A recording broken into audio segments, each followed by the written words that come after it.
장병 정신전력교육 기본교재에다가 독도는 분쟁 지역으로 표기를 했습니까? 잘못된 일입니다. 이 잘못됐는데 이 회의를 보도에 따르면 안보실장 주재로 개최를 했다. 한 차례 제가 회의를 했습니다. 후속 회의나 업무 협조도 있었을 거로 생각합니다. 그리고 기본교재 개정 방향에 대해 논의하는 회의를 했죠. 지금까지 독도가 분쟁 지역이라는 표기를 한 적이 없거든요.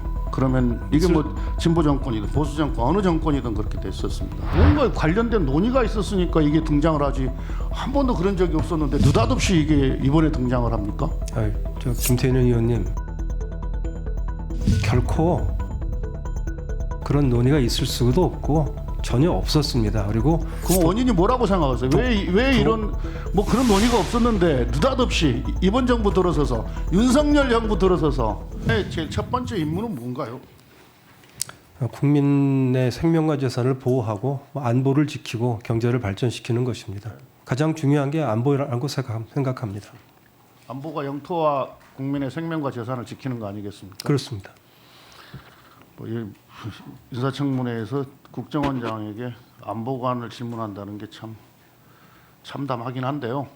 독도가 누구 땅입니까? 독도는 역사적으로나 법적으로나 우리나라 자랑스러운 대한민국의 영토입니다. 독도가 분쟁 지역입니까? 분쟁 지역 결코 절대 아닙니다. 근데 왜 그 장병 정신전력교육 기본교재에다가 독도는 분쟁 지역으로 표기를 했습니까? 잘못된 일입니다. 이 잘못됐는데 이 회의를 보도에 따르면 안보실장 주재로 개최를 했다. 한 차례 제가 회의를 했습니다. 후속 회의나 업무 협조도 있었을 거로 생각합니다. 그리고 기본교재 개정 방향에 대해 논의하는 회의를 했죠. 개정 방향에 대한 의견 교환이 있었습니다. 예. 지금까지 독도가 분쟁 지역이라는 표기를 한 적이 없거든요. 그러면 이게 뭐 진보 정권이든 보수 정권 어느 정권이든 그렇게 됐었습니다. 근데 이번에 분쟁 지역이라는 표현을 처음 등장을 해요. 뭔가 관련된 논의가 있었으니까 이게 등장을 하지 한 번도 그런 적이 없었는데 느닷없이 이게 이번에 등장을 합니까? 저 김태년 의원님, 결코 그런 논의가 있을 수도 없고 전혀 없었습니다. 그리고 그럼 원인이 뭐라고 생각하세요? 왜 이런 뭐 그런 논의가 없었는데 느닷없이 이번 정부 들어서서 윤석열 정부 들어서서 이번 정신전력교육 기본교재에 독도가 분쟁 지역이라는 표현이 왜 들어옵니까? 원인이 뭐라고 생각하세요? 원인 분석해 보셨어요?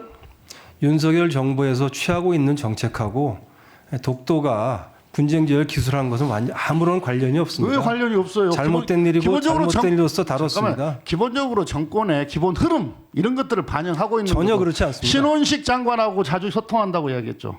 자주 소통합니다. 그렇죠. 그렇습니다. 근데 무슨 뭐예요? 그럼 장관도 뭐 발뺌하고 정책실장도 발뺌하고 발뺌하는 게 아닙니다. 뭐 원인은 모르겠다고 하고. 아니 무슨 우리 정부에서 취하는 정책 때문에 그런 것이 어떻게 연관이 돼서 독도가 우리 저는요 분쟁 지역으로 쓴 거는 결코 아닙니다. 저는 후보자나 장관이 모른다고 생각하지 않아요. 몰랐다고 생각하지 않아요.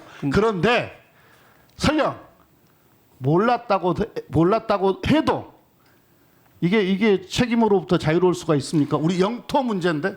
의원님, 이건 절대 책임으로부터 공직자는 결과에 대한 책임을 지는 거 아니에요?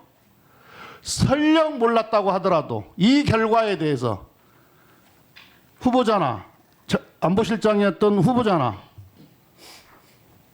그다음에 장관이나 국방부 장관이나 책임으로부터 자유로울 수 있나요?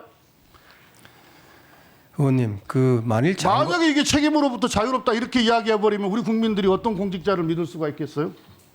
하여튼 윤석열 정부의 독도에 대한 입장은 확고합니다. 한 번도 변한 적이 없습니다. 이게 아까 뭐 다른 의원님들도 질의를 하시던데 윤석열 정부 들어서서 이 강제동원 피해자 문제, 후쿠시마 오염수 방류 옹호하는 문제 이런 등등 어떻게 보면 일본의 굴종적인 외교 설령 후보자가 몰랐다고 하더라도 이런 분위기가 이번 사태를 불러왔다. 동의하지 않습니다. 합니다. 후보자만 동의 안 해요. 온 국민이 다 그렇게 저는 동의를 하고 동의하지 있어요. 않습니다. 그래서 후보자가 과연 국정원장 자격을 갖고 있나 이런 의심을 하게 되는 겁니다.